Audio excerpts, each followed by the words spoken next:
Good morning, and welcome to your regular meeting of the HART Board of Directors. Would everyone please rise to the Pledge of Allegiance? Pledge allegiance to the flag of the United States of America and to the republic for which it stands, one nation, under God, indivisible, with liberty and justice for all. I'd like to welcome each one of you here this morning for our meeting. The first thing on the agenda, what I was going to do was switch the agenda around and introduce our newest board member, but she's not here. So I can't do that right now. So we're going to hold off, and hopefully the mayor from the city of Tampa will show up and we'll have that introduction of her at that particular point in time. The next thing on the agenda is the election of a HART board secretary. So I'm going to turn that over to Mr. Smith. Mr. Smith. Good morning, Mr. Chair and board members. You have a policy that we need to be cognizant of when we do this. The policy is that you'll have one elected officer from the county, you'll have one elected from the municipalities, and you're going to have one non-elected.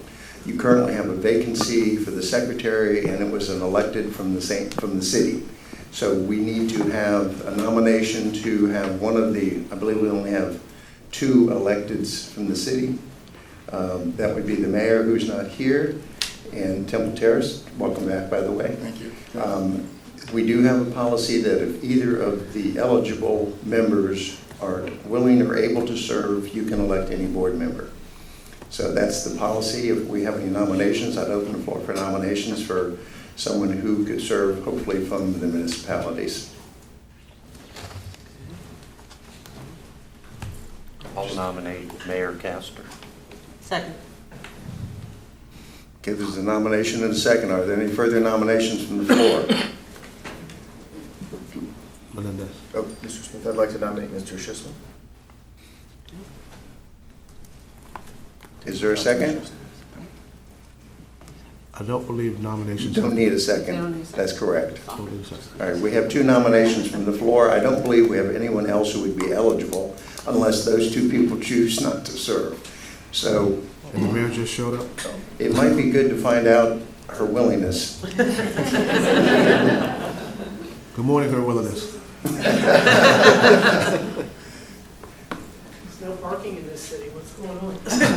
You get to park over the curb, by the way, if you want to. No, okay, thanks. You're welcome. Mayor, I was just explaining to the board, we have a vacancy to be filled. It was the position of the secretary.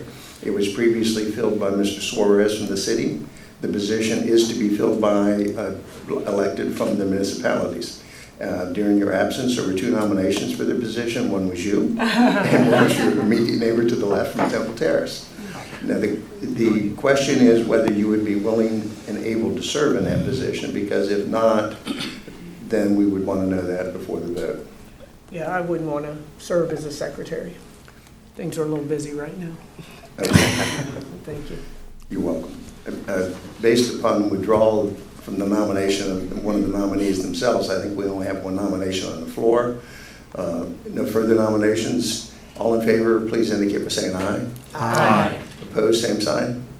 We have a new secretary. Thank you, Mr. Chairman. Okay. Yes. Thank you. I did want to ask a question procedurally, or this is laid out in our bylaws? It is. It's in your policy manual. It's Okay. policy 120.03. So I'd just like to make a motion that we open up the 3rd position to be anyone on the board, because we can find ourselves in and no, nothing to anyone here, but we can find ourselves in a odd position when there's one person that's eligible, and it just seems too narrow a pool to me. So I'd like to make a motion to change our bylaws so that we can elect to that position or to a 3rd position that the entire board is eligible. And I second that motion. We have a motion to second, but before we do that, is there a procedure how we amend our bylaws? There is a procedure, and it requires first action by the board to tell us to look at it and then bring you back a proposal. I want to make sure I understand the proposal, though, because you currently have 1 county elected, one municipality elected, and one non-elected. So we would change that to one county elected and two non-elected, or two wide open. Doesn't have to be a non-elected. That would be correct. Are you going to require at least one be non-elected? I would not require that. So your recommendation would be one county elected and two anybody on the board? That's right. Elected or otherwise. I can bring back a couple options, but I'll bring back that option. I believe That sounds good. Okay. Well, Commissioner, you have a question? Yeah, I have a question. I don't know the history of how Plant City opted out of this board, but have they reconsidered, or are they considering coming back as a city? Mr. You Smith? know? They were never part of the board. Basically, when we first were created, it was the county and the city of Tampa. Temple Terrace joined. There's a process by which you join. You have to go through and approve the, it has to be a referendum authorizing the levy of the ad valorem tax. And Temple Terrace went through that process. Plant City has not done that. I don't know what is going to happen, but with the surtax, I do believe there's at least some discussion to that effect. But until that settles down, I'm not sure they're going to do anything. I'd like to recommend that we get that issue resolved before we change The our surtax? bylaws. Yeah. No, well, that too, but more importantly, that since Plant City does appear to be very interested, whereas they may not have been at one point in time, in possible transit or transit options, maybe we should reach out to them and see if they would be interested, and that might alleviate the need to change the bylaws. Commissioner Overman, before you make that suggestion, if we're going to do that, I'd like to have it in a motion, but right now we have a motion on the floor. So Okay. I'm going to come back to you after we settle this motion that's on the floor right That's now. fine. Thank you. Commissioner Kemp, you recognize. I just wanted to say that that's been a long-term thing forever, because it would require them levying a half-mil tax. And so I wouldn't want that to stop the board moving forward, and should that ever be something that we would want to return to in the future, that could be done. Okay. All right, we have a motion on the floor by Commissioner Kemp, second by Mr. McLean. Is there any further discussion? All those in favor, let me know by saying aye. Aye. Opposed likewise. Motion is adopted. No? Okay. Mr. Smith, now that we have that motion to review our bylaws with a specific request, do we have to appoint a bylaws committee? No, we do not. We do not. Okay. All right. Very good. Okay, and Mr. Chestnut, congratulations, sir. Thank you. Okay. Thank you. Well, I want to introduce our newest member, Mayor Jane Castro. Welcome aboard. Thank you. She's the 5th and 9th mayor of the city of Tampa. She was born and raised in Tampa, graduated from Chamberlain High School, and attended the University of Tampa on an athletic scholarship. She was a 31-year veteran of the Tampa Police Department, serving in that capacity for a long period of time. In October 2009, she became the first woman to be named police chief of the city of Tampa, serving 6 years in that role. She's my son's boss for a while. Still my son's boss, to tell you the truth. On a national and local level, Mayor Castro is recognized for her leadership in both law enforcement and community involvement. She's honored to have been the recipient of numerous awards, including the 2015 University of South Florida Distinguished President's Citizens Award, the 2015 Lifetime Achievement Award from the Tampa Bay Area Chiefs of Police, 2014 Chamber of Commerce Women of Influence, Leadership Tampa Alumni Park Right III Leadership Award, the 2014 Florida Holocaust Museum Lobenberg Award, Humanitarian Award, the 2013 Crisis Center of Tampa Bay's Community Advocate Award, the 2011 Tampa Connection Betty Trimble Citizen of the Year Award, the 2010 University of Tampa Alumni Achievement Award, the 2009 National Association of Women Law Enforcement Executives Law Enforcement Executive of the Year Award, the 2007 Josephine Howard Stafford Memorial Award of Community Engagement, and the 2006 University of Tampa Athletic Hall of Fame Award. Mayor Cash is a proud Seminole Heights resident, where she has her 2 sons, Ms. Sergey and Seeley. Seeley, yes. Welcome aboard. Glad Thank to have you you. very Got much. some- Glad to some be here. comments? Thank you all.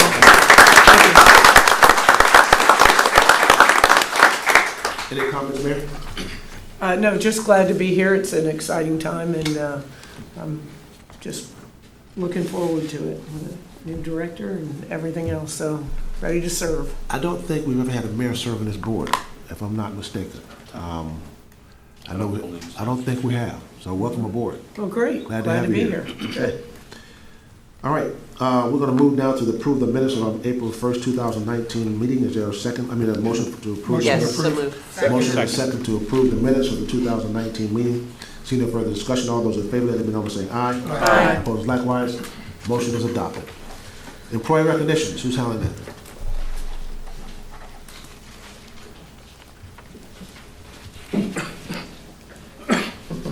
Mr. Chairman, members of the board, good morning. My name is Justin Laffler. I'm the Director of Maintenance. I would like to recognize the following maintenance employees. For Teamster Employee of the Quarter from January to March 2019, Jesus Gonzalez. Jesus is a facilities maintenance superintendent and has been with HART since June 2003.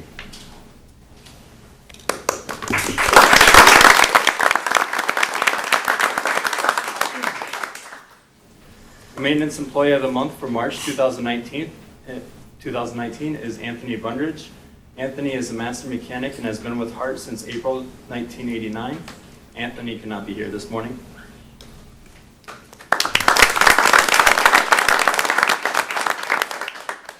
Storekeeper Customer Service Employee of the Quarter from January to March, Lynn Bozeman. Lynn is a storekeeper and has been with HART since December 2007, and Lynn cannot be here this morning.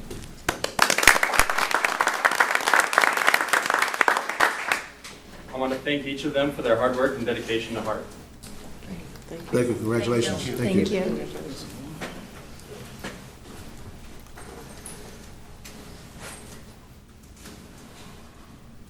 Good morning. We'll take another dive. Ruthie Reyes-Burke, our Chief Operating Officer for HART. We're here to recognize the Operator of the Month, Fred Walker. He couldn't be with us here this morning. He's recognized for the month of March. He was hired in November of 2006. He enjoys helping his paratransit patrons move within the county. They have taught him not to take his help for granted. He has been an Operator of the Month once before in July of 2015 and has received many safe driving awards. He likes to travel, work out, play golf when he has the opportunity, and he is thankful for being recognized for this award.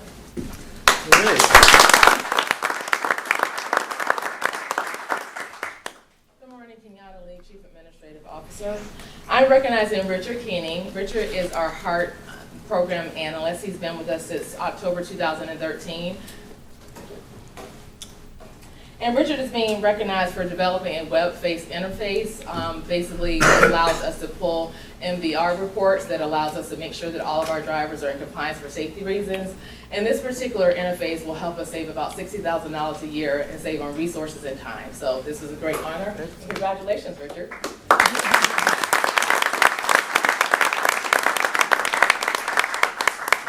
Is that it? Let's say congratulations to all of our award recipients today for your service to HART. We appreciate it very much. Thank you very much.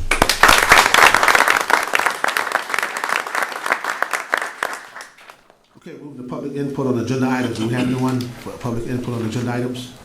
Anyone public input on agenda items this time? Okay, thank you very much. Now move into the presentations, the planning program vision. Christopher Cochran. Morning, board members. Christopher Cochran, your Director of Service Development here at HART. This morning I will be giving you an overview of our projected program vision for planning moving forward that includes our strategy, short-term, kind of mid-term, long-term, and how we are looking to approach the new era here as we welcome Mr. Limmer to our agency, and we look forward in how we are going to leverage our new surtax funding that will be coming and ensuring that we are prepared for the near future. First of all, I'll give you, again, a quick overview of the All for Transportation surtax that was passed in November. And then, again, looking at the vision of the future and looking at bus service enhancements, as well as our long-range vision and the outcomes we expect to see from that. So again, looking back at the All for Transportation surtax, we are expected to see somewhere in the range of an additional $130 million of revenue here in 2020. That gives us about $50 million more than we get a year currently. And we have, as part of the referendum, we are able to spend that funding in essentially 3 different buckets, if you will. 45% of that funding that we receive can be spent on enhanced bus services and improving span of service, frequencies, those types of operational services. 35% of that funding can be spent on expanded public transit and more specifically in projects like fixed guideway, bus rapid transit, perhaps light rail and other fixed route, fixed guideway type services. And the other 20% that is left over is really for other improvements that can be spent on essentially any other transit-related spending. So overall, really our plan here as we move through this vision and moving forward is really evaluating how we can leverage all of our available funding to deliver a efficient new service that really guides us into the future. Real quickly here to give you an overview, as part of the transit referendum, as y'all are aware, it mandated that an independent oversight committee was to be created. That was consistent with Section 11, Part 10 of that referendum. And the 4 main goals of the Independent Oversight Committee are really to determine that the projects that we submit to them every year on September 30th are in compliance with Article 11 and ensures that we are moving forward in compliance with the expectations of how that funding is to be spent on projects through our agency. It also approves project plans. Again, that's sort of consistent with ensuring that we are maintaining compliance with how that language is written and how we are moving forward. But it also allows the opportunity to ensure that we are reviewing projects that are proposed by the citizens to include in our project plans. So we will have an opportunity to take in community feedback and stakeholder feedback and evaluate potential projects to be included in our plans as well. And then ultimately, the IOC is responsible for preparing an annual plan and ensuring that they have the opportunity to review our annual reports as well. Again, as consistent with the language in the Article 11, the IOC is made up of 13 members, Hillsborough County residents specifically, that are appointed by probably some of you in this room in your capacity of whether you're in a city, any one of the cities or the county commission, or the mayor yourself. Believe there's one more. We have 12 of the 13 people that I'm aware of are elected at this point in time, so that should be completed here very quickly. So moving on into the vision of the future. As we look to the future of HART, one thing that does remain consistent is that HART maintains the Transit Development Plan, as all of you should be aware of. For those of you who are new on the board, our Transit Development Plan is a mandated document that we provide to FDOT on an annual basis. Every 5 years, we do a major update that essentially creates a baseline of projects, and every year we report on the progress of those projects. So our vision moving into the future will be maintained in this document as we move forward, being that it is the one really consistent document that must be maintained throughout this period of time for the foreseeable future. And in that we will outline how we plan to enhance bus service and create the long-range vision. So diving a little bit deeper into the potential bus service enhancements, I think it's important to stress that our current strategy moving forward is really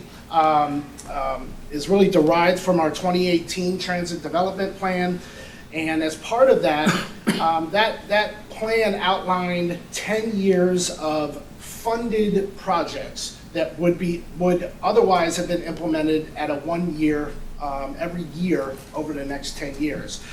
Obviously, with the new transit surtax, we have an extraordinary opportunity to fast track many of these projects. And So looking how we can strategize and being able to best leverage this opportunity, part of our plans for looking at potential enhancements is to really fast track the first 5 years of that transit development plan and really maximize the resources that are available to us as far as right now what we have available for employees and buses, and being able to put out as much service as we can with the resources we have as we begin to ramp up our resources to continually grow our services. So part of that first 5 years really is the majority of those are vast improvements in frequencies on our most popular routes and high-use corridors throughout the city, and moving from 30-minute to 15-minute frequencies, and adding some weekend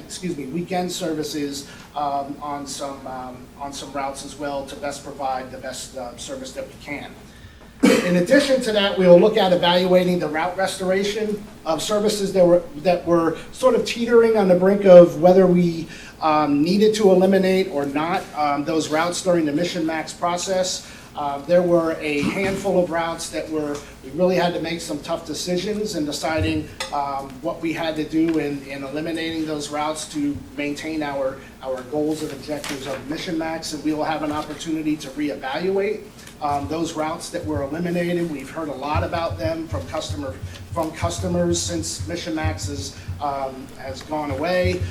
But we also, the nice thing about that is not only do we get to reevaluate what we bring back, but how we bring it back. Are there improvements to those routes that can make them even better when we do bring them back?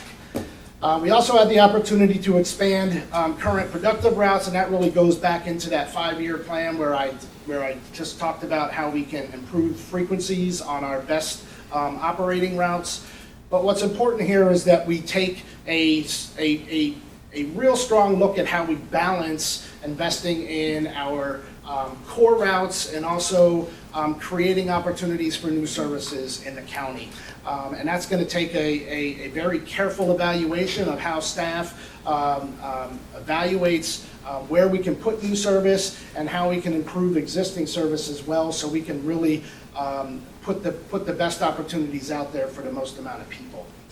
And finally, some of the potential enhancements as part of all of this vision in the immediate near term is accelerating the delivery of bus facilities amenities. And that really means looking at our existing fleet, our existing facilities as it pertains to where our buses are stored, where all of our amenities on the street for people. One of the biggest complaints we hear is there are not enough benches, not enough shelters, and we've really taken at this point in time, we're beginning to take a more proactive approach.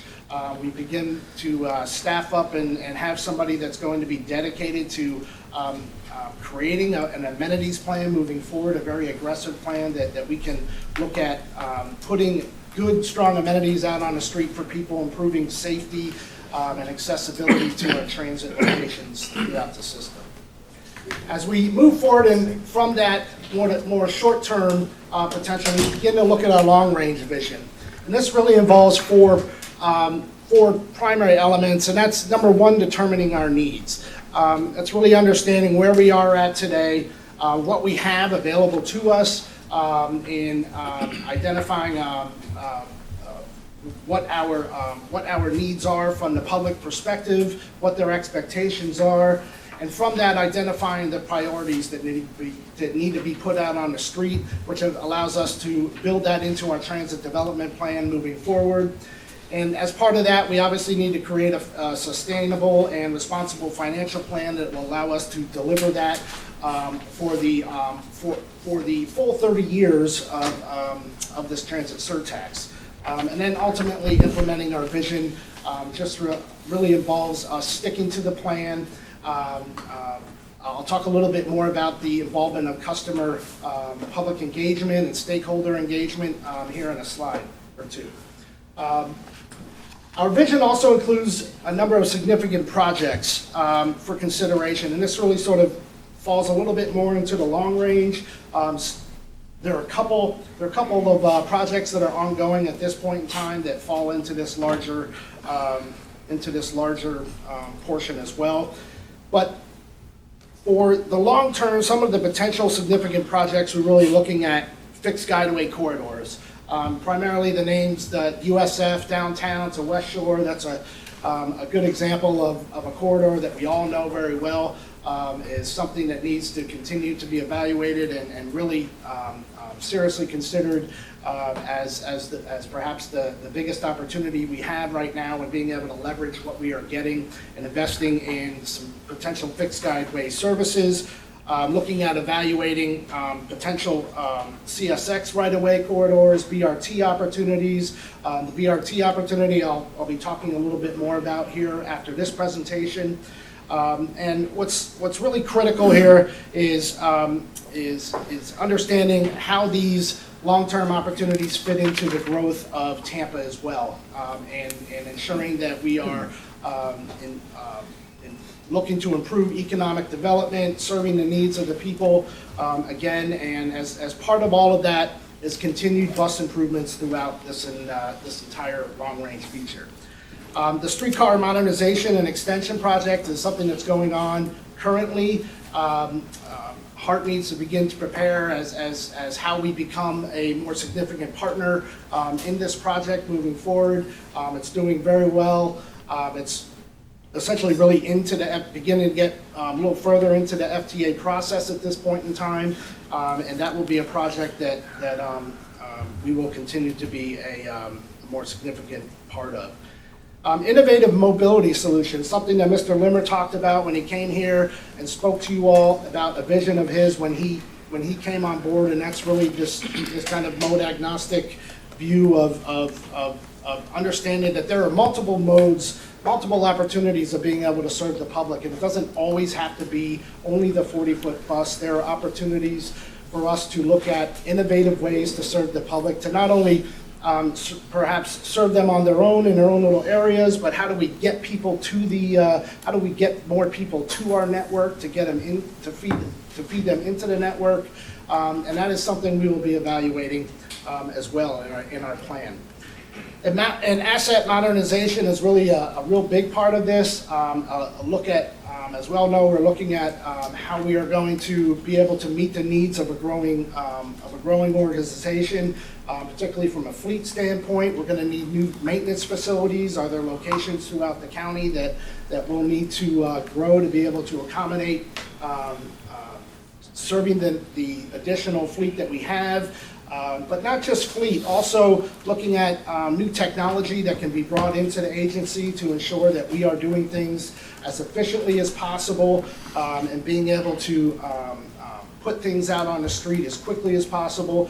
We have a really strong ITS program that we are really about to, really kind of at the point of about to begin to roll out new CAD AVL, new cameras, new security measures that will all feed into this together to look at the modernization of our agency. So the deliverables that we're really looking at here in the short term, our 2019 Transit Development Plan will essentially be our program of projects, really focus on our program of projects that we are to deliver to the IOC in September of 2020. There will obviously be the mandated portions of the Transit Development Plan, but we will definitely strongly talk about those projects that we expect to take forward, and that's bus enhancements, any studies that we're looking at including, and some of the things we talked about here in the previous slides. The comprehensive long-range plan, that will be something that we will look to work on over the next year or two, and really probably more about the next year and how we develop that, but that will really be an ongoing process. That will be a dynamic document that will always be changing to ensure that we're meeting the needs as we evolve as an agency. And then there is a sort of a workforce development component to this, and ensuring that our organization is really designed to be able to deliver and operate and maintain these goals that we're setting forth in these programs, and that's ensuring that our staff is at the right levels, and we have the right people on board, and that we have the tools necessary to be able to deliver what we're expecting to deliver. I apologize, one slide I did not see in there. I just want to reiterate the importance of our commitment to customer engagement as part of all of this. That is absolutely one of the top priorities in this process as we move forward. The customer engagement is not just something that we need to do right now to know what people want, but it is going to have to be something that we start now and we do for the next 30 years. And it's going to have to be a really, really significant part of everything we do on a daily basis. And stakeholder engagement as well. So. Okay, thank you, sir. Any questions? Commissioner Oborn, you recognize. Thank you very much for your report, and it's good to see that it's as comprehensive in nature as in general. I'm glad to hear that our customer feedback is going to be a priority, and for the last 5 or 6 years we've had a lot of feedback. There's been a ton of studies done, and it's very clear that in a large majority of the surveys that have been done, most specifically the last one that was done by the NPO, if I'm not mistaken, which is part of our comprehensive plan, did indicate that the citizens are looking for a rail solution. They felt that was the best way to get around quickly. They were familiar with it and how it would be possibly run. So I'm glad to hear that part of our short-term and long-term plan, given that we've asked the staff to review the possibility of negotiating some of CSX lines, if not all of them, that's a priority in your plan. Fixed Skyway is a great way of saying that, but let's just say it. It's critically important that we also go back after Mission Max, which was an excellent move to improve our service in the short run. We reevaluate some of the routes that we previously canceled as a consequence of that. With the sensitivity to where the county and the city is placing their affordable housing programs. We have one affordable housing project that was actually in the county that rolled out last year that had bus service to it, but unfortunately as part of Mission Max had it canceled. We have another one that's been in the queue for a couple of years that'll be opening up next spring that's across the street from the senior community that oftentimes will allow for seniors to get around our community safely. But also is going to be opening up a very large, relatively large population of individuals that are moving from homelessness or without homes to home secure. Those individuals are oftentimes dependent on our transit system's resources. And while it's not finished yet, I'd like to see that we make some kind of coordinated effort with where our city and county are placing our affordable housing, given it takes a couple of years to build it. And it is such a shortfall in our community that there's going to be a robust effort in trying to create a lot more affordable housing. As it pertains to the CSX goal, obviously with the possibility of financing, the importance of achieving whatever grants we can accomplish to make that the reality, I think it also is important to reach out, which I know it's going to be very difficult to do, but reach out and see where we can qualify for federal funding when it comes to transit. There's not a lot of dollars there, but I want to be first in line to get it. So if that is all part of your plan, awesome. But I'd like to kind of see if you can kind of give me an idea about where we are in that process within your plan. Well, if real quickly, first of all, the housing authority question that you brought up real quick. Mr. Limmer, Ms. Lee, and myself had an opportunity to go out and meet Mr. Ryan and his staff a couple weeks ago for well over an hour and had an opportunity to listen about all of the development projects that are going on. So just want to make sure I know this is a particular subject that's near and dear to your heart, and ensure you that we are discussing with them how we can best meet the needs as these developments come online. And as far as the FDA process for the other projects, those are certainly despite us having this great influx of new funds, many of these large projects will not be able to be accomplished without the likelihood of us going for some larger capital investment grants. So my guess is that we will seriously be considering going for those, Well, as for any of our larger fixed capital. to your earlier point, as the chair of the affordable housing on the county level, there is affordable housing that's not within Tampa's housing that's important, the projects that I'm describing. So, well, I would love to sit down with you and kind of go over what your thoughts are and see if we can't provide you with the details on where those affordable housing projects are already either built or in the queue, so that as your plan evolves, we can make sure those individuals are well served. Thank you. Commissioner Kemp, you recognized. Thank you. Thanks for the update. There's, I'll just drill down a little bit. Yes, CSX is, I've always been talking about that as an opportunity moving forward.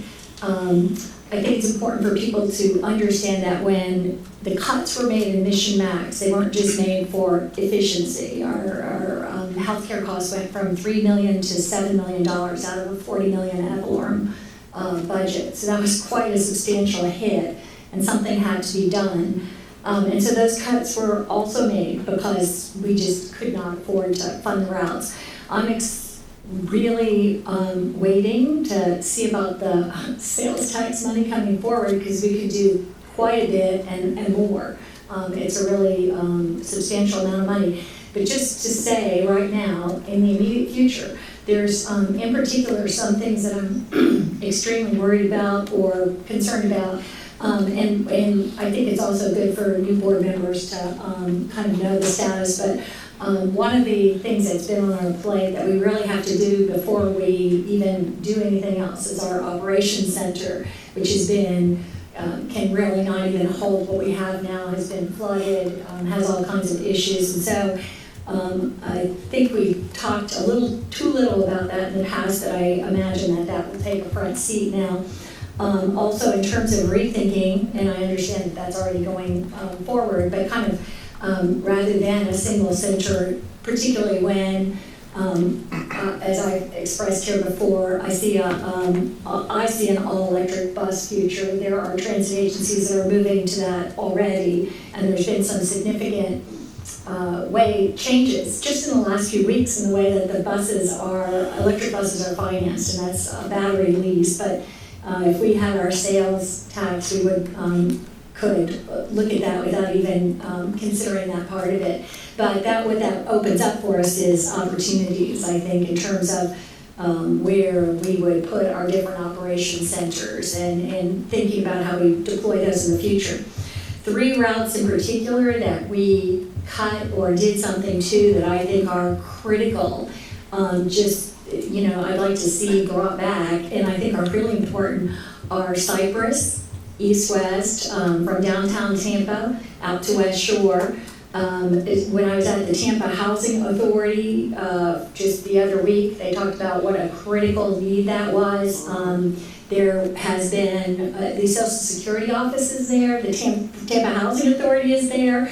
It's been a huge burden to many, many people that was cut. Not only that, there's all kinds of new development that's popping up along that route, and it's really a route that we should go back to and start service on, I think, as soon as possible. The other thing is, I realize that not everybody maybe looks at these, or it takes a while before you kind of see what's going on with the maps, but we have, I think it's kind of shocking, no route that goes east-west across Fowler Avenue. And to me, that's just really a basic route that we need to have in there. We have no east-west route. I'm not sure if that was cut for Mission Rights or when that happened, but the fact that we don't, I think, is a real concern for me. Also, the fact that there's no route going east-west across Fletcher Avenue. In order to go from 56th Street on Fletcher to Nebraska Avenue, it could require 3 different bus changes. To me, that makes no sense and is really, quickly we could do some efficiencies and make some progress in those areas with those 3 particular routes. Not to mention that there's many others, but I'm just going to focus on those 3 as areas of very big concern for me. And finally, I'll just throw it out again about Jarrett Walker.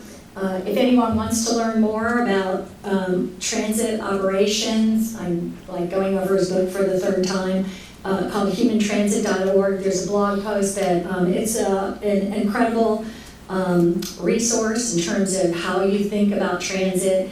I'd like to bring him in here for bus redesign, as so many other communities have done, including Portland, where he worked for years, Seattle, Houston.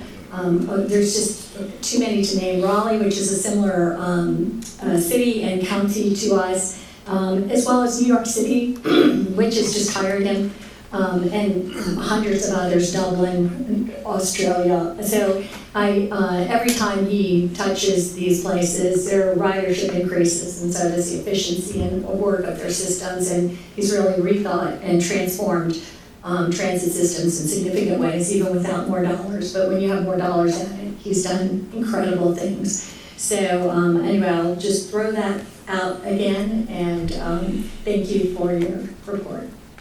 Ms. Melendez, you recognize. Thank you, Mr. Chair. Chris, thank you for a great presentation. Good job. Three quick things, 2 comments and then a question for you, Chris. First, I just would like to echo Commissioner Kemp's comments about existing issues and making sure, and I have every confidence, Mr. Linger's going to take care of that, and staff as well. I know that you're getting a lay of the land, and you have to build that situational awareness. And I would just ask my fellow board members, let's definitely be Ben's eyes and ears out there. We had a great briefing for this board meeting, and we're to be ambassadors. But I think during this time, as Ben gets kind of ramped up on what's going on, let's help him as we can. Second is just a quick point. I thank you for appointing me to the Transportation Disadvantage Coordinating Board. I had a meeting two Fridays ago, and I just wanted to note that in that your one slide, Chris, in that 20%, other services, it was had a great meeting. Greg does a great job representing us there, and then his kind of county counterpart for Sunshine Line, Scott Crawford, also doing a great job. I see tremendous opportunity in informing the public on what those programs are doing. And I'll be talking with staff and about that, because in that 20%, again, they say rising tide lifts all boats. I want to make sure that constituent group, the transportation disadvantage, we make sure we give them that equal benefit as we realize this increased revenue. Lastly, Chris, just a quick question. I looked up fixed guideway definitions, and there are different, a couple different definitions. How do we define fixed guideway? How would you give that a complete picture as far as what we consider, and then depending upon your answer, I guess I have a comment perhaps, but I'm wondering how do we define that? To the best of my knowledge, I would say that fixed guideway is the ability of a vehicle to operate outside of mixed traffic. I don't think it necessarily has to have a physical barrier between it, but perhaps the opportunity for it to operate in its own lane. So is it safe to interpret that it could include, express bus or some type of automated vehicle system? Is the umbrella inclusive of those type of technologies? In other words, it's not just limited to catenaries like rail. Is that it's more of by fixed it means a dedicated guideway or a dedicated corridor? Is that? Yeah, I would say so. Okay, I just wanted to, thank you, appreciate it. Commissioner Kemp, you recognize. I just wanted to add that surprisingly, one of the federal definitions of fixed guideway, or that what fits into it, are ferries. And also as well, that surprisingly, you don't think about that, but that transit, in terms of vehicles, when we think not necessarily about fixed guideway, but about what creates what is transit and mass transit, and those are vehicles that take multiple numbers of people. So I just want to add that in there. Okay, thank you. Ms. Carpenter, we're moving to Tampa's arterial BRT study.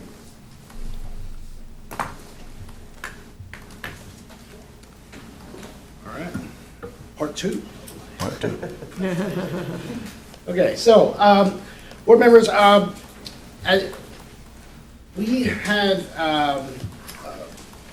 brought this before to the, brought this up to you back in June of last year. We had a JPA from FDOT that would allow us to do an opportunity on the north-south corridor for between USF and downtown. It was unanimously approved by the board, and we moved forward with getting this study going. Took us a little while, but this is a outline of an outline presentation of our proposal to move forward with Tyndall Oliver, and the ask is for your recommendation to approve the CEO to give a notice to proceed in the amount not to exceed $2.5 million to Tyndall Oliver and Associates. So with that, I will proceed with an overview of the BRT, and that will be your ask at the end of the presentation. So in review, the purpose and need of this BRT study is to really look at a multitude of opportunities for transit improvement, operational improvements, safety and accessibility improvements, and connectivity improvements along the Florida-Nebraska corridor, not necessarily those exact streets, but that's why it's called the Tampa Arterial BRT Study, looking at arterial streets in that corridor, and really ultimately looking at the opportunity to perhaps create a full BRT opportunity, or the opportunity to identify a number of projects that would improve the long-term goal of creating BRT in this corridor. So again, the study overview, this is a 100% FDOT funded study. The $2.5 million was provided to us with no need for a match. Again, the JPA was executed in June of 2018 by this board. And this is the corridor on the map, as you can see. It overlaps our existing Metro Rapid corridor, except where it goes over to the Fowler SF area. The project approach that is being proposed here, that we've negotiated, is really cut into two primary phases. The first phase, really focused on the planning, is heavily involved with public involvement, the concept development, and really identifying and prioritizing the projects that we would move forward into the phase 2 project, into phase 2 of this project. Out of this phase 1, they will come up with a recommended alternative that will be the recommended line of perhaps the BRT, and along with it, perhaps some smaller projects that can be done in this corridor as well. What's important here that we would really like to make very clear to the board, and as a strategy that we've established in this project approach, is before we moved into any significant design and engineering, is we have a key stopping point after this planning process, in which the project managers, the consultant, and the staff have an opportunity to sit down and really understand what is the feasibility of all the options that are on the table for this project before we move forward and investing the remaining $1.8 million in the project. What we are really committing to in moving forward at this point is phase 1, about $670,000 of planning. And before we spend any of the remaining funding, we have the opportunity to take this key decision point, establish the priorities and moving forward. If in fact this is exactly how we want to move forward, and establish that we are doing the right thing with this funding, and making sure that everybody is on board with the process that we're moving forward, and that is something that would come back to the board before we move forward as well. So phase one, just some of the key important points out of this. We define and evaluate the preliminary alternatives, conduct public involvement. About a little more than 15% of the effort in phase one is really designed to engage the community and focus on public involvement. But also, it's important to understand that there is a great deal of studies, as you all probably know, in this corridor, and we are ensuring that this study engages those studies, leverages everything that it possibly can out of that, so that we can ensure that we have all of the information necessary to move forward with making the best decisions. As part of phase one, they will select and refine a recommended alternative, really look at alignment, stations, and treatments that can be done in this corridor that align with those priority goals that I laid out in the first slide. And eventually, again, we come to that key point where we have the opportunity to sit down, look at what these alternatives are, what the possibilities are for us moving forward into phase two, that will really guide any scope refinements that need to be done before we move into spending money in the second phase. Again, as an outline of the key project milestone, I think I've explained it pretty well to you. This will, and just to reassure you that this is something that will happen between the project managers of the consultant team, HART's team, have the opportunity to come back to the board, present to you on the recommendations, and before we make it a final decision in moving forward into phase two. When they do move into phase two, we look at, really this is the PD&E portion, where we look at the design and engineering efforts. Do we, if and when we decide that an FTA, capital investment grant, is in fact a direction that we would want to go on this, that would occur in this phase as well. There is also the opportunity to look at if the capital investment grant was not a way that we wanted to go, we have the opportunity to identify those smaller projects that we can design and engineer in this corridor, that again, with the ultimate goal of creating long-term opportunity for BRT in this corridor. So we are creating sort of a flexible opportunity for us to ensure that however we move forward is the best and most effective path forward for this corridor.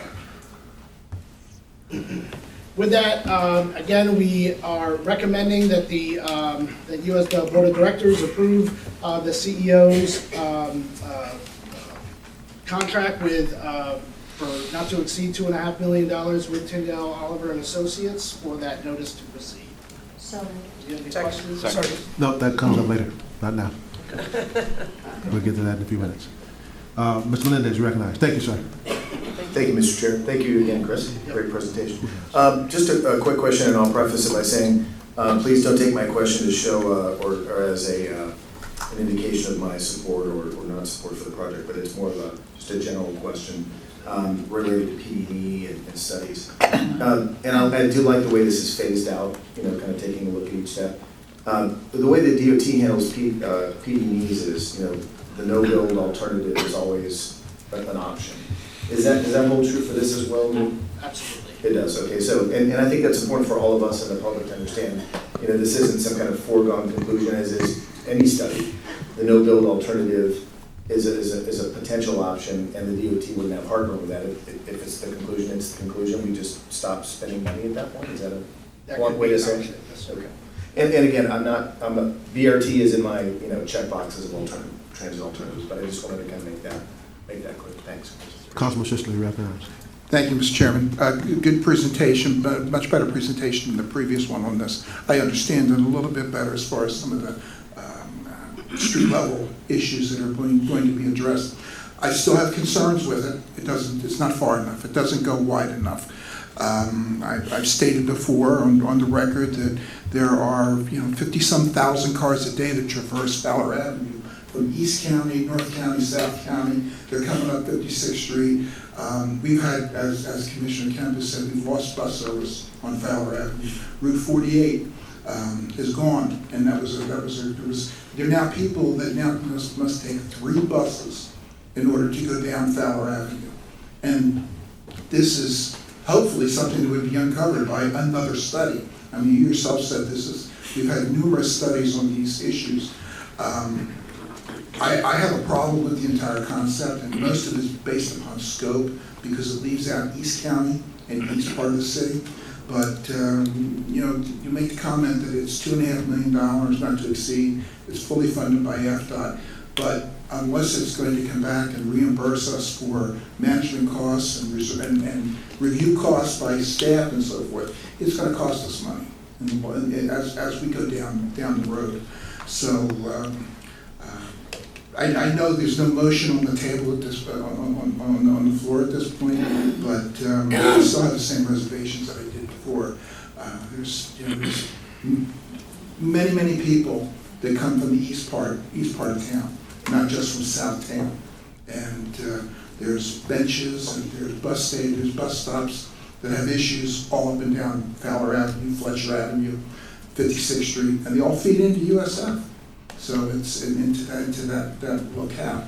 So thank you. It was a much better presentation. Understand a little bit better. I still think it's going to cost us money in the long run, and we're going to have to do another study in order to take care of everybody else did. Mr. Mechanic, recognized. Thank you, Mr. Chairman. Following on the point made earlier that the results of Phase 1 will be brought back to the board before Phase 2 is commenced. This is maybe really a question for our legal counsel. Is the contract written in such a way that we do not have to proceed with Phase 2 if we elect, as Mr. Melendez said, the no-build alternative? Or put another way, are we obligating HART to the full $2.5 million, or are we only obligating HART for the first phase of $600 and some thousand dollars?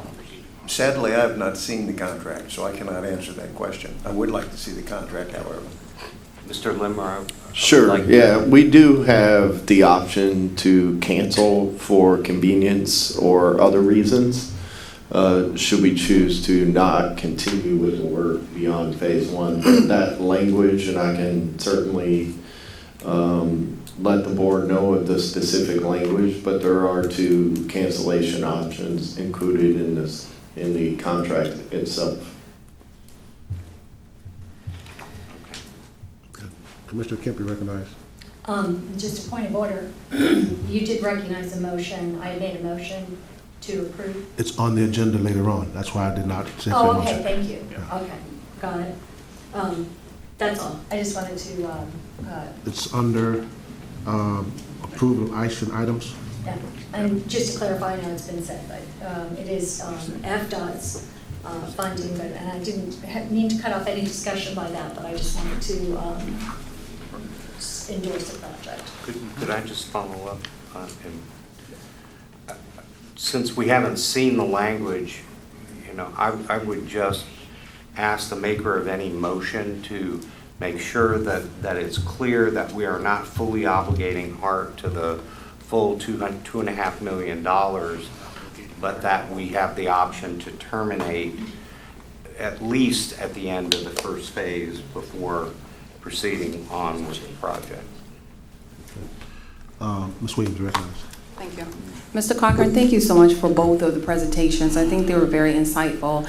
And at the end of the day, I think for me, I would like to understand how you're going to package all of this and present it back. I understand the BRT is a separate initiative, and when I hear both of the presentations, it just begs the question of how we plan to presented and our holistic view. I'm not sure I'm clear on that at this point. I do know there are some key initiatives and bigger topics for us to pursue. I just am not comfortable with the details, and I'm sure you probably have those, but at this point, I just want to understand the timeliness and to think their package goes before the IOC in September, and we also are talking about phase 1 of BRT. So how are you pulling that all together? So if you all decide to move forward with the BRT project, that notice to proceed would go out essentially immediately, and work could begin on that. That involves by the end of the year, maybe early January, the expectation of phase 1 would likely be completed. As far as more immediate for the IOC, and these really are two completely separate things going on here. The package for the IOC, we are pretty much well on our way in developing something to bring back to you all to ensure that you are well informed, and that will include an opportunity for you all to provide feedback on the projects that we'll be moving forward with. And just one clarifying point as far as schedule, staff plans on coming back to the board to present the list of projects, the program of projects for submittal to the IOC this summer. It's going to include the package of bus service enhancements, the bus shelters, facility improvements, as well as the various studies that we've talked about, both the bus system update, the high capacity transit corridor studies, which include the CSX corridor, or could include the CSX corridor study, as well as this Tampa bus rapid transit. So, Thank you. Thank you. Commissioner Overman, you recognize. Thank you. Chris, could you, on the slide that does the study overview page, it says JPA executed. What is JPA? That's a joint participation agreement. Anytime we get funding from DOT, we bring it before the board. The board approves us essentially accepting the funding. So that is what that contract does, and it establishes a timeline that funding is good through. In which case, this JPA is good through end of June of 2021. Okay, and the reason I asked the question is that, one, this grant is 100% funded by FDOT. Right. And not HART, and which I'm really glad to see that we were able to be eligible for it. And this study also is, it plays a part in other things that are going on in the county. We have a Heights Mobility project that's in this corridor that's also funded.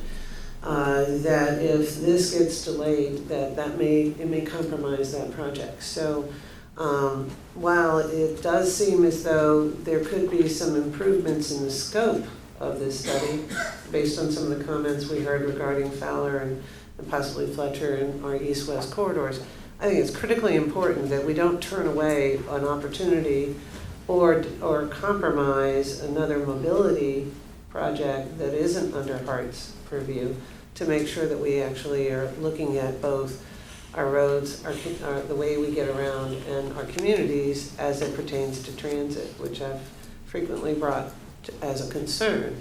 HART has its responsibility, but we also have an opportunity to coordinate with other resources that are being put forth to improve the way people get around that isn't necessarily under this board's funding mechanism. So I would strongly recommend that we move forward. I do like the phasing because it gives us an opportunity to offer some feedback on the process, but I would strongly recommend that we move forward on this effort. Thank you. Mr. Harden, you recognize. Thank you.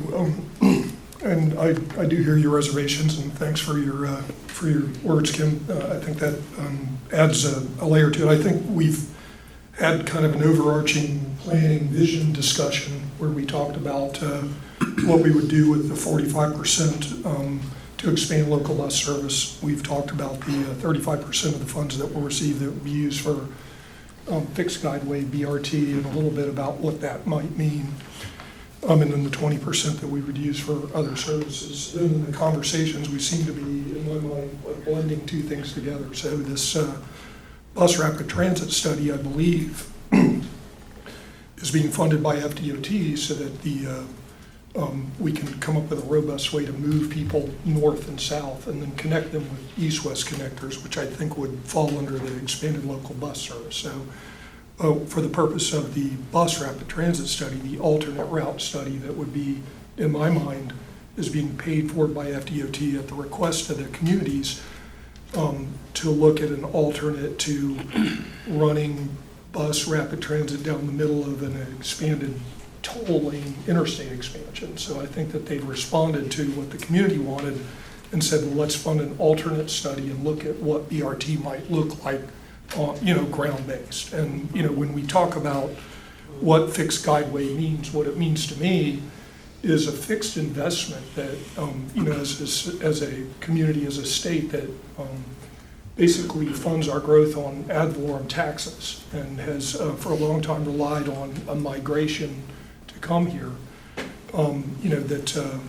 That we understand that it's time to put a stitch back in to look at, instead of building new office parks in Wesley Chapel on Highway 54 and promoting sprawl, which shifts the cost to the urban folks, to build a place that can attract jobs to the urban core. And as we look at this bus rapid transit study, it seems to be a pretty significant scope from downtown to Fowler. And, it's important that we understand not only is this happening in parallel with the Heights Mobility Study, but additionally there's transit-oriented development study in the background, which then would identify, the possibilities for this, what I think makes something fixed guideway, which is a fixed investment that then that will leverage in outside investment. People will come and say, Tampa, like Cleveland, like Houston has committed, the 16th Street Mall in Denver has committed, they're gonna put this here and it's gonna be here because it's nailed to the ground by this, tax. They put permanent improvements and it's gonna be here. In my neighborhood, there's an example, Millhouse, a developer from, who's done some really nice stuff throughout the East Coast, came in and constructed a 5-story apartment complex, which displaced a broken down car lot and a car wash that had been fallow for like 5 years, fenced off to the hard corner where you couldn't even safely take a left because it blocked your view. So, so I think that's what's being accomplished here. And the important thing is that we don't conflate, just this limited FDOT funded BRT study, alternate BRT study, the alternate route that FDOT committed to the neighborhoods to study, with the other needs, which are valid needs, and that we do need to address, and that we will have a significant budget to address. So I'll be supporting funding this. I think it has been gone over in detail in Finance and Audit Committee twice, and it is my belief that the agreement does allow us to pull trapdoor string at phase 1 or phase 2, or at our convenience period if we choose to. So, thanks. So now you recognize. Again, I appreciate the input and the presentation, but also, where is the money coming from? I think it's a great idea, but also not lose sight of some of the areas such as Cypress West Shore, South Florida area, and even downtown. Some of the areas that we know that will benefit from looking at some of those schedules. I mean, bus routes that was cut away for certain reasons, because I get hit every day about different ways and means that we not lose sight of that. Look at that in a way that the customer can really appreciate it, but also not lose this funding that don't come from the heart in a positive way.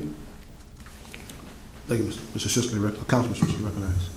One final comment, Commissioner Overman. Thank you for the revelation regarding the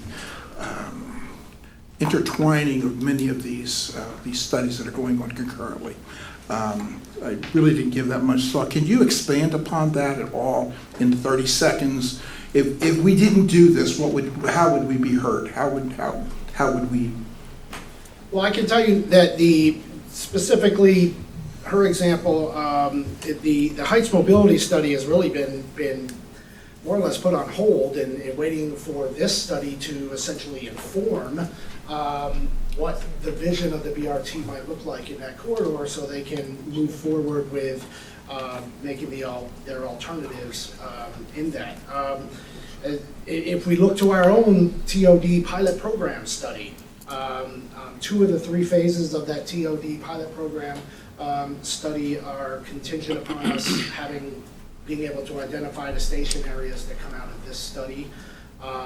There are studies going on Fowler as well, that this study, it is very, very clearly written in the scope of this work that any study that touches or has any impact on the area of this corridor is to be thoroughly examined and to be considered in how their recommendations are formulated. I believe that there may in fact be a study on Fowler that was perhaps extended to be looked out to 56, or they're considering and extending that study out to 56 that DOT is sponsoring. And if in fact that is currently happening or is going to happen, you should feel comfortable that study will be at least evaluated in how it impacts this study as it stands, but recommendations for where does it go in the future. This is you can think of it as a first line in many that we've identified for a long time throughout the county that would make good BRT corridors. Just curious, how many studies do we have going on at any given time? You probably can't HART? answer that. HART, or participating with HART, FDOT. And you probably can't answer that Right question. now, I would say, off the top of my head, 3 or, well, with the intermodal studies, there's several going on now. So. Okay, thank you. Commissioner Overman, would you? I was going to see if Sarah might want to add some comments. Who? Who is this? Sarah McKinley, MPO staff. No, Chris pretty much answered the question of all the studies that are going on and everything that's aligning right now. Mr. Nibbs, I see your hand. That's all I saw you. Oh, no, all good. Commissioner Kemp, recognized. I just wanted to assure the councilman that I think this board, but I'll tell you, I will be 100% behind any more robust service going across, as I stated from the very beginning, Fowler and Fletcher Avenues, which I think there's nothing going across Fowler. It's shocking. And 3 buses to connect on Fletcher. It's definitely underserved and not connected, and so I would be totally behind that. But just to reiterate what others have put very expounded on pretty thoroughly and completely. This is 100% FDOT funded, no HART match. I just want to be clear about that. And this is you have to isolate some corridors to start studying. And this is also a FDOT road. Both of them are, Nebraska and Florida, which people don't recognize often because they're not main arterials like so many of the others are. So FDOT is going to want to be part of that. And if we're going to do anything on those roads, they're going to be part of the project. So we might as well have them footing the bill and seeing what we can get out of this. Okay, we beat no horse to death.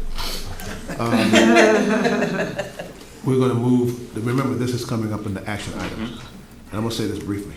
I've been around a long time as an elected official. And I've dealt with FDOT many, many years. We do not want to give money back to FDOT because we will never get an opportunity again. This will move on to someplace else. Orlando, Orange County, Miami, whatever the case may be. So just take that into consideration when we get to the point of voting on this, okay? All right, I need approval for the consent agenda. Motion made and second to approve the consent agenda. See no further discussion. All those in favor, let them know by saying aye. Aye. Opposed likewise. Motion is adopted. Now we move into action items. Resolution 2019-05-15, authorization for the Chief Executive Officer to award a contract for the Tampa, Ontario BRT study to Tender Oliver and Associates Incorporated, DBA Tender Oliver in the amount of not to exceed $2.5 million. Motion to approve. There's a motion by, Second. there's a motion by a lot of folks, and a second. Any discussion? Seeing no discussion, all those in favor, let me know by saying aye. Aye. Opposed likewise, motion is adopted. Okay. Chief Executive Officer report, Mr. Limmer. Thank you, Mr. Chairman, members of the board. Welcome to our newest board member. Absolutely thrilled to have you at the table. Thank you.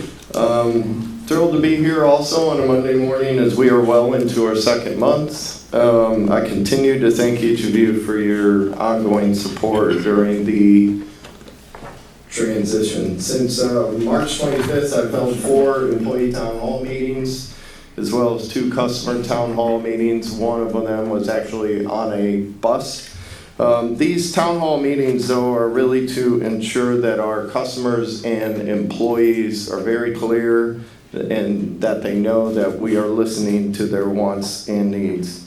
I've also made it very clear to them that I'm here to listen and learn and really in order to establish a foundation for exceptional customer experiences, engage all of our employees and provide them with the tools and resources needed to meet the expectations of both the customers as well as the neighborhoods that we serve throughout Hillsborough County.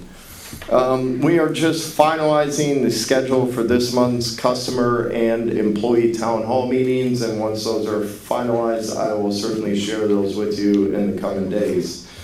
Moving on, I've held legislative visits both to Tallahassee as well as Washington, D.C., and close to 75 meetings with local elected officials, business leaders, community organizations to ensure really that everyone is very clear that I'm here to earn the confidence and meet the expectations of the voters, customers, and community as a whole. Also, I gave you my word that I would begin by reviewing the structure of the HART organization and make certain that HART is well positioned and scaled for future growth. Our comprehensive engagement strategy is well underway. And over the course of the next several weeks, I am going to review the workflow, the internal procedures, structures, and systems to align them to our new business realities and goals as a whole.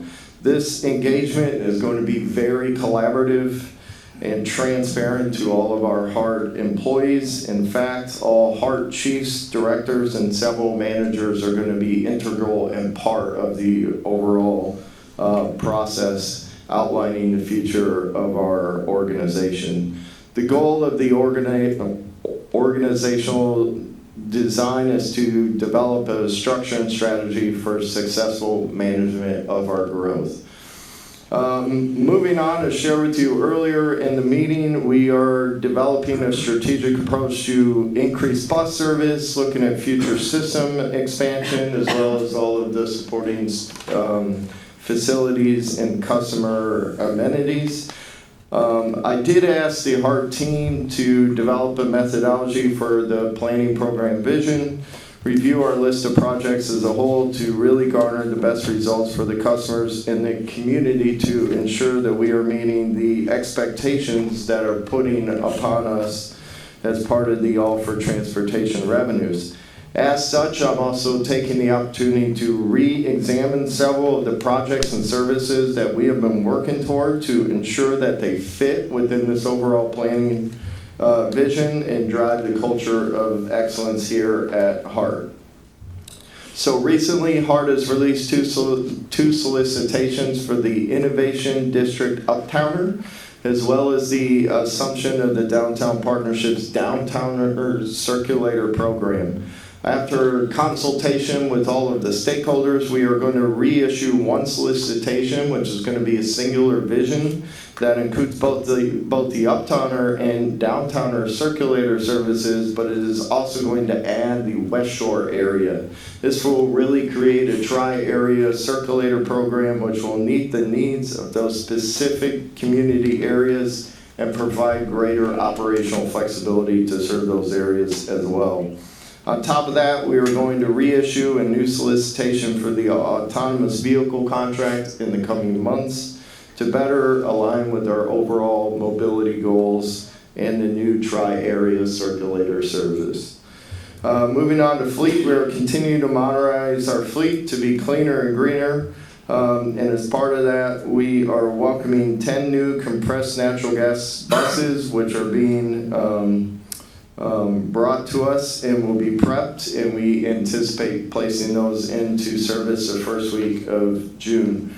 We're also doing midlife overhauls to 6 40-foot buses, and we look to bring those online the first week of July. Both of these are really going to increase customer satisfaction and provide a better on-time performance. Also, I'm happy to share that the onboard camera installation project is with the scheduled completion by the beginning of June. Of course, this onboard camera technology is going to greatly enhance operations, safety, security, training, and customer satisfaction as we look forward to this technology being fully operational sometime next month. I'm also pleased to share that the FDOT Triennial Streetcar Audit preliminary findings determined that there are no unaddressed safety concerns for HART. Moving on to the community, HART has received recognition from WWE superstar Titus O'Neil in appreciation for HART's participation in the Joy of Giving event last December. In its 9th year, this Joy of Giving event was held at Raymond James Stadium, providing the most vulnerable children and their families a day of Christmas celebration filled with fun, food, gifts, and access to life-changing services that they need. This is HART's second year participating in this activity by providing free fares on HART, along with our street team members hosting a table at the community event. And if you recall, we also offered free fares for a back-to-school event held in August at Raymond James Stadium, and in addition, Mr. O'Neil providing transportation for kids to a showing of Black Panther. While Mr. O'Neil is very kind to thank us for our community partnership, we are in return equally thankful for his service to the community. Lastly, we have recently implemented a new Certified Operator Instructor Academy led by Ms. Kenyatta Lee, which will result in improved line instructor development by enhancing bus operator training opportunities, customer service, safety, security, as well as improved employee engagement. I, for one, Mr. Chairman, am incredibly proud of the HART men and women who are improving the communities with which we live, work, and play. And partnerships like these speak to the very spirit of what we do here at HART. That concludes my report, Mr. Chairman. Be happy to take any questions. Any questions? Any questions? Thank you, sir, for that report. And Thaddeus Bullitt. Anyone know who Thaddeus Bullitt is? I do. Titus O'Neil. That's Titus O'Neil. Everyone looks like Titus O'Neil. His name is Thaddeus Bullitt. He's quite a guy. Commissioner Overman, you recognize. Thank you. He was at the ribbon cutting of the affordable housing program that I was concerned about. So I'm really glad that has a commitment to HART and loves HART, and we love him. And I love all the things that he does in our community. So he's a great citizen advocate for the people of our community. Thanks. Okay. I don't have a report this morning. Mr. Smith, do you have a report? Yes, I would like to update you on the status of the litigation since it's so critical to what we're doing here. I will mention as an aside, by the way, that Titus O'Neil is an ex-Gator. In case there was a question. We've had several developments in the litigation that are important. As you may know, it was in the paper but not explained as clearly as it could have been. We have an additional hearing now set for the 31st of May. We had our hearing on Friday, at which many of the people that were advocating for the same thing we're advocating for had an opportunity to speak. There are 3 speakers left. The City of Plant City, Ken Buckman, I will speak for HART, and Ben Hill and his group will wrap up with AFT. So we have good opportunity yet to continue to make our presentation.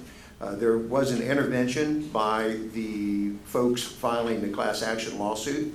They have an attorney from Washington, D.C. who spoke on Friday, and they are now a participant in bond validation as well as the, I guess they cannot participate in the deck action, but it's a distinction without too much difference.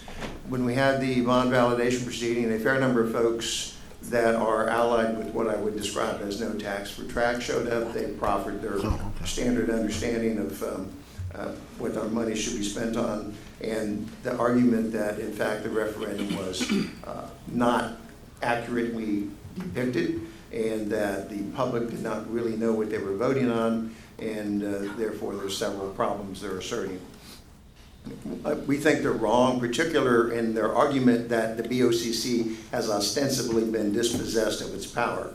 That is not what the magic 26 words they're focusing on actually says. By the way, there's something like 809 words in the statute.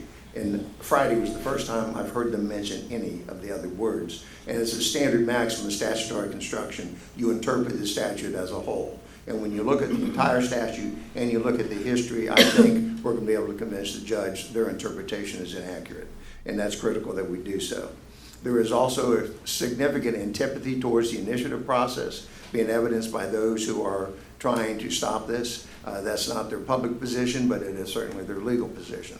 They don't believe that the initiative contemplated by the county charter really should have the sway that I think the charter specifically says it should. They're arguing also that the allocation that was fixed under Article 11 is improper. That's part of the dispossessing of the BOCC of its power.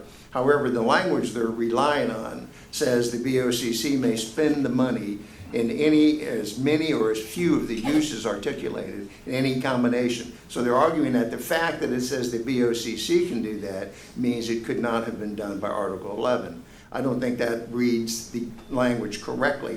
But in addition to that, the language says the BOCC deems appropriate. Well, the BOCC has acted and approved an interlocal agreement in which they specifically found the allocation and the expenditures appropriate. So I guess we're not supposed to consider that sufficiently appropriate, because part of the argument was what I call the zombie BOCC. Somehow they weren't free to choose and exercise their own independence, which is, of course, baloney. And the other argument was, well, these things were not argued at the public meeting.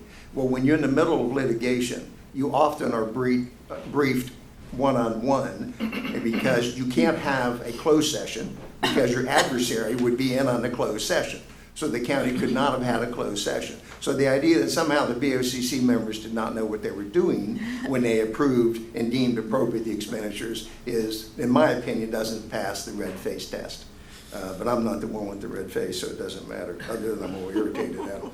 One other thing I think you should know is they're going after the IOC pretty hard, the Independent Oversight Committee. They're trying to make it out as though it's an independent body that's making these decisions and therefore has legislative and executive authority. I don't read Article 11 to say that. There may be some issues, however, that the judge has with respect to how the IOC operates. That brings me to the last topic I wanted to mention to you, and that's severability. Both in the charter provision that has existed previously and in Article 11, there's a severability clause, which means that if the court finds any of the provisions to be unlawful, they may strike those provisions and preserve what remains. Now, there's a test in severability, however. If after you have stricken the provisions, what remains is so fundamentally different from that which the voters approved, then the whole enterprise fails. Now, of course, the argument made by the opposing side was they showed the entire Article 11 and they struck the provisions they thought were offending, and there's like 12 sentences left. I think that's a definite overstatement, but I do think the judge might be a little bit concerned about some of the issues on the IOC, but we're going to first help them understand what Article 11 says in its entirety rather than cherry-pick provisions. And then secondly, I'm going to help them understand exactly how important HART is in this process. This used to be called a transit surtax statute. It's now called a transportation surtax statute. But fundamentally, the provisions within the funding categories and the uses are geared towards transit. So it's not surprising that you don't have the money for roadways that the no tax for tracks folks are saying is inappropriate. That's not what the statute contemplates, it's not what the statute says, and it's not how the statute should be interpreted. So basically, on the 31st, I will start off. I think Plant City will make some comments, and AFT will finish with Ben Hill, who's an excellent lawyer. Then we have rebuttal. We don't get the rebut. Only Alan Zimmern on behalf of the county, who's done a great job, by the way, and Chris Altenburn on behalf of the opponents, who is a very good lawyer, by the way. But I think we're in relatively good shape. The judge is struggling hard to make sure he understands it. The problem we have in these types of matters is judges don't usually understand local government. They don't work in it. I'm the only, quote, working local government lawyer in the group. Well, Ken Buckman is as well. So it's my task to try to do what I can to help them understand how this fits into all our processes. So it's an important task. I'm certainly aware of that. My many sleepless nights and early mornings attest to that. But I think we have a good shot at it. Time-wise, if the judge hears all the arguments on the 31st, and I see no reason why he wouldn't, he's got volumes of paper he has to read through. This is being postured for appeal. They have an appellate lawyer representing him. He was on the 2nd District Court of Appeals. So this is going to go to the Florida Supreme Court. Last thing I will tell you, I've heard part of the viewpoint of our opponents is that the Florida Supreme Court will be more favorably inclined towards their position, perhaps politically, than it used to be. I would suggest, however, that if you're a true conservative jurist, you apply the law. You don't establish policy. So I don't see it the way they see it, but we'll find out when we get to the Florida Supreme Court. We're going to get an outcome from the circuit court. That's not going to be the final outcome. I just want you to understand we're going to have to go through this process. Either side that loses is going to appeal it. And so anyway, any questions, I'd be happy to try to elaborate on it to the extent I can. A lot of this is now public because there's been a lot of argumentation made in court. Previously, I was a little more circumspect in terms of what I shared with you, but I'd be happy to elaborate on anything to the extent you have questions. Mr. Kemp, be recognized. Thank you. I just have one question because I think the public is enormously interested in knowing this. And one, so we could expect a circuit court decision probably sometime in June. He will hear the final argument at the end of May. I've worked with Judge Barvis before. He rarely rules from the bench. So I don't know. It depends on how well we have helped him understand the process. Could be as early as June, yes, ma'am. It could take longer. I've got another case with him, and it's been 4 months. We haven't heard. And then because this has all become part of a bond validation, which I understand is kind of, maybe this isn't the right term, but fast-tracked and skipped over the 2nd DCA, goes straight to the Supreme Court. So with that process in mind, would you venture any timeframes for the earliest or the latest or anything like that? Anything? I could, and I can simply because the City of Tampa's presentation on Friday dealt a lot with the Poe case and the time frame on the Poe case. I think Poe was resolved by the Florida Supreme Court as quickly as 2 months. Wow. And that's pretty quick. So that would be at least one possible parameter. It does get a priority and it does go directly to the Florida Supreme Court. However, the other side is trying to preserve the argument that the DEC action has a separate existence, which itself may have to go through the 2nd DCA. So we're going to have to see some, I wouldn't want to say gamesmanship, that's not fair, but we're going to see a lot of discussion about the process. It could go, there's almost no outside date, but I would think the Florida Supreme Court, which is comprised of terribly responsible judges, will try to get this decided as quickly as possible. Thank you. Mr. Mechanic, you recognize. Thank you, Mr. Chairman.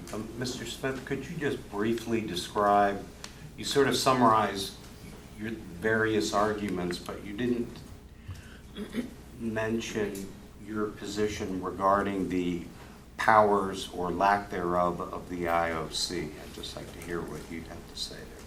My understanding of Article 11 is that the IOC is what it says, an independent oversight committee. It doesn't have the authority to direct this board, for example, to choose specific plans. The plans that they review using HART, since that's my client, would be plans that you review and decide are the appropriate expenditure of the funds. All they do under the Article 11, in my opinion, is determine whether it fits within the constructs of Article 11. They're not some super board that overrides and vetoes the Board of County Commissioners. That's the argument being made or implied, but I don't think that's what Article 11 says. So that's the first issue. There are some minor provisions, not necessarily minor, but some other provisions that are causing a little bit of trouble in the judge's mind. And one of them is the ability of the IOC to indicate that you're suspended from the use of your funds if you're somehow violated the requirements of Article 11. So that is an authority that has been argued and indicates a potential to veto or override the BOCC and what it does. However, one of the things that was done by the BOCC was they put an appellate remedy in the interlocal agreement, which says the appellate body is the BOCC. So in my opinion is, if that is in fact a problem that bothers a judge, it's been cured by the structure that's in the interlocal agreement. Thank you. Commissioner Overman, you recognize. That's actually where I was going. Since our zombie BOCC decided to agree in an interlocal agreement to the allocation and how the funds are allocated among the various different stakeholders in accordance to the surtax, in your opinion, would that give the judge and the Supreme Court, if it's where we end up going, the guidance to understand that it is in fact the BOCC as well as the interlocal agreement parties making the decision on how the funds are described to be spent within the surtax? That is exactly my opinion, and that's the argument we will be making to the judge. And hopefully, and I think we can help them understand why that's the case. Thank you. Yeah, you're welcome. All right. You've done an admirable job, sir. Thank you. Thank you very much. Thank you. Appreciate it. Okay. In your packet, you have the committee reports from Finance and Audit Committee, reports from our HART representatives on boards, and status reports. We're going to move now into public input on non-agenda items. The first person is Linda Cummings.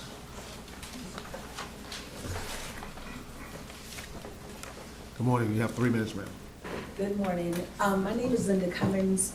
I came in front of this board years ago when the only bus that was running early and late was number 2.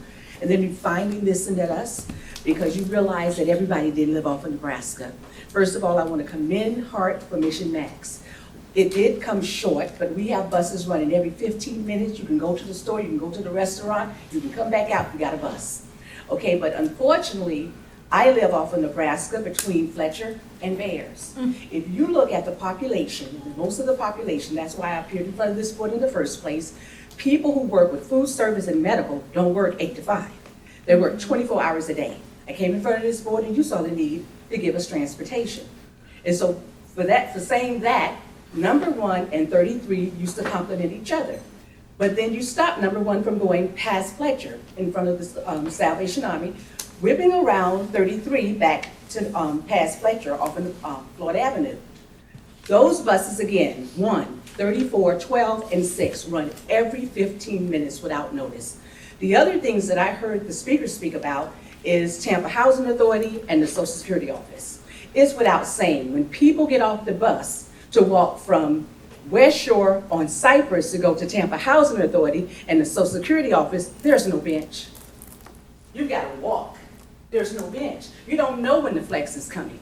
So this is my proposal to you. Use a shuttle. We have number 14. It used to run 6 days a week, every hour, but now it runs every day, 7 days a week, 30 minutes, every day. For Fowler and 15th Street, use a shuttle running from UTAC all the way around, from Fowler to 56 back to UTAC. Use a shuttle. The other thing that I do want to commend HART for is that you finally listen. I take HART Plus, Yellow Cab, and the bus. You finally listen. The other day I was on HART Plus, and yay, they have video. They have a camera and they have audio. I also want to commend HART for their tireless drivers with customer service, the van, but especially the drivers that you've had for a while. They are loyal to HART. You will probably never get that profile of drivers again. The other thing is that they make us feel safe. So I want to commend HART again for all of the services. It's working, and I just hope that you bring me 33. Thank you, Ms. Cummings. It's not often that we get positive comments about HART. You want to come back and talk some more? Thank you very much. Next speaker is Dennis Apker. Good morning. Good morning. My name is Dennis Michael Apgar. I am an urban planning major at USF and live in Lakeland, Florida. As you know, I have to commute by car to get to USF usually, and Interstate 4 is getting very congested. Even in Interstate 75, my commute up there, you know. There really needs to be a bus route connecting to the Lakeland downtown terminal for Citrus Connection. You know, the two bus systems meet in order to take it, you know, some drivers off the road and, you know, get rid of the traffic congestion. Huh? And I hope you can communicate with Plant City in order to make that possible, huh?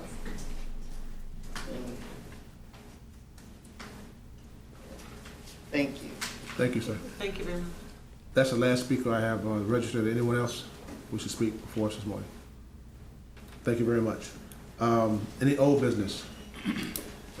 Any new business? Commissioner Kemp, you recognize. Thank you.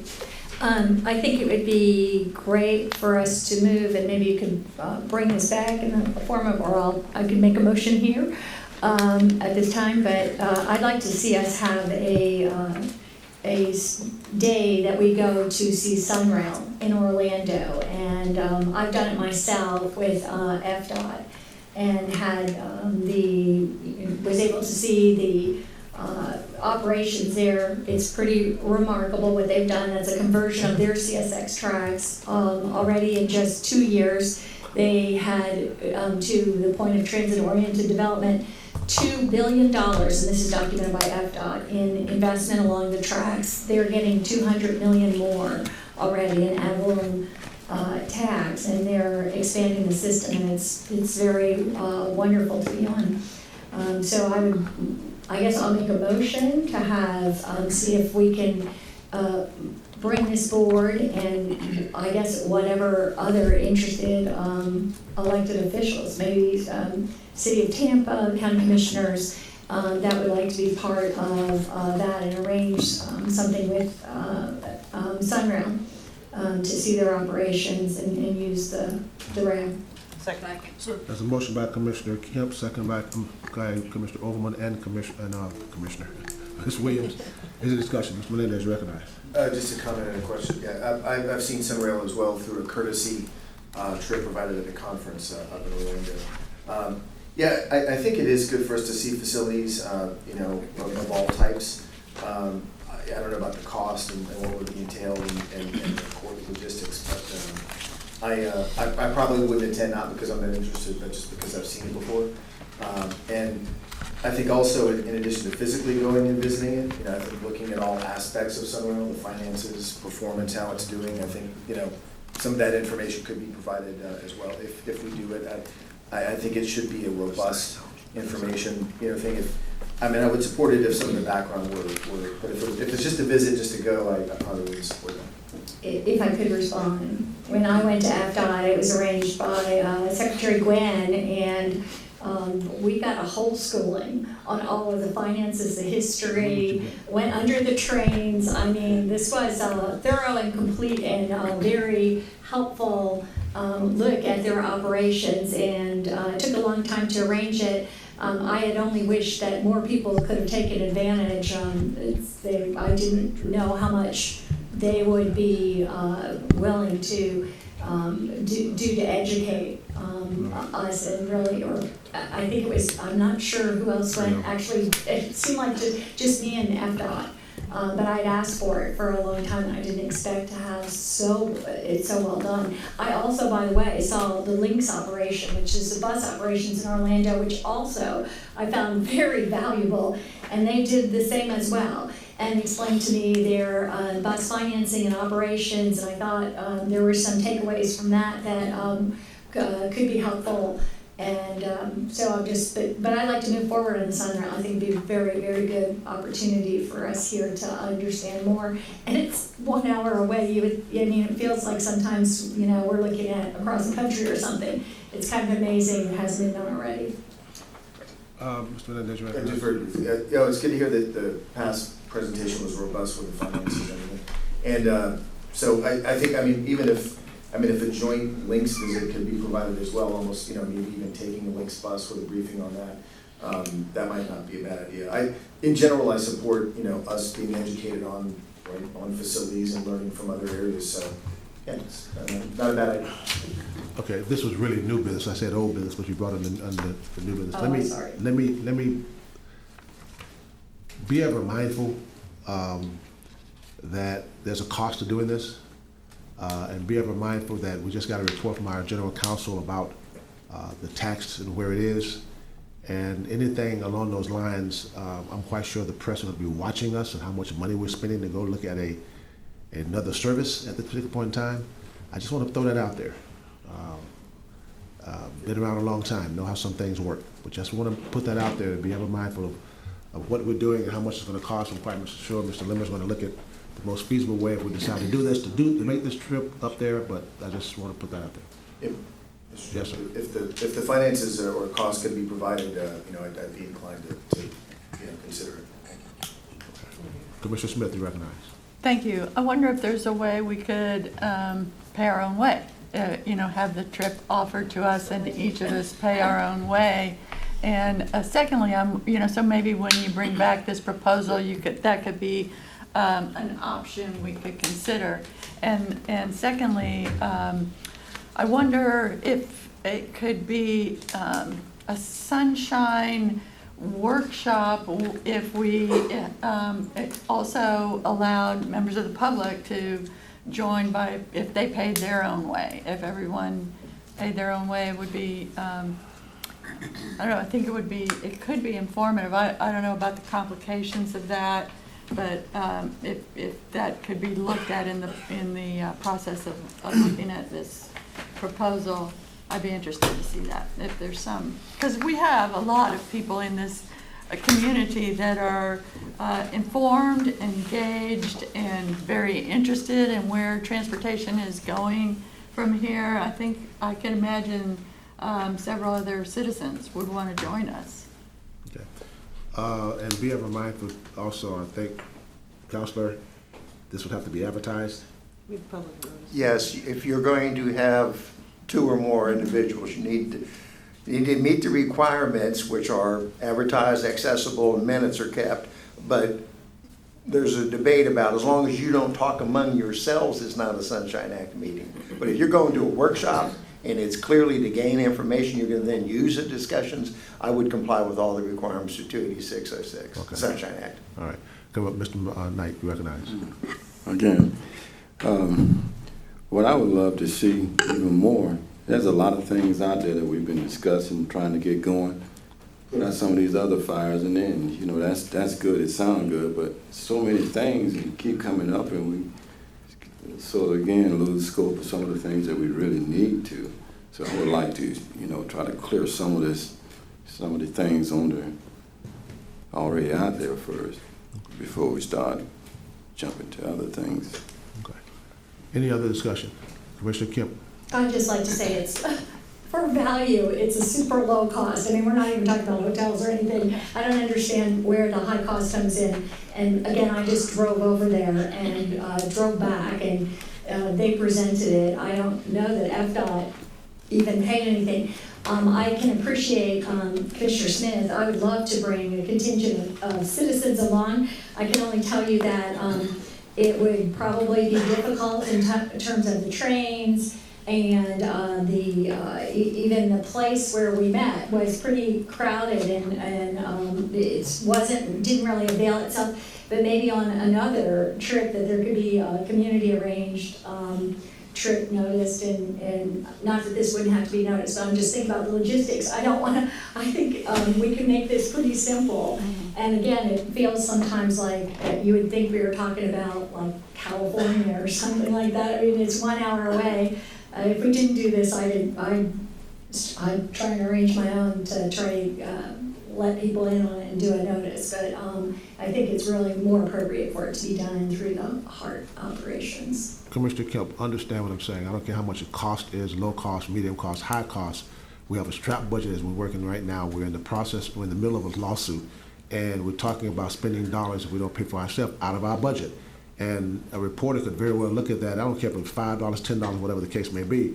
Spend these dollars and we'll wind up on May 31st or whatever the case may be, that we're spending money out of our budget. Just want to be ever mindful of that. That's all I'm saying, okay? Is there any other discussion? We have a motion on the floor. All those in favor of the motion, let it be known by saying aye. Aye. Opposers? I'm in doubt. All those in favor of the motion, please raise your hand. Motion passes. Any other old business? Any new business? Any monkey business? Seeing no other business, we'll adjourn.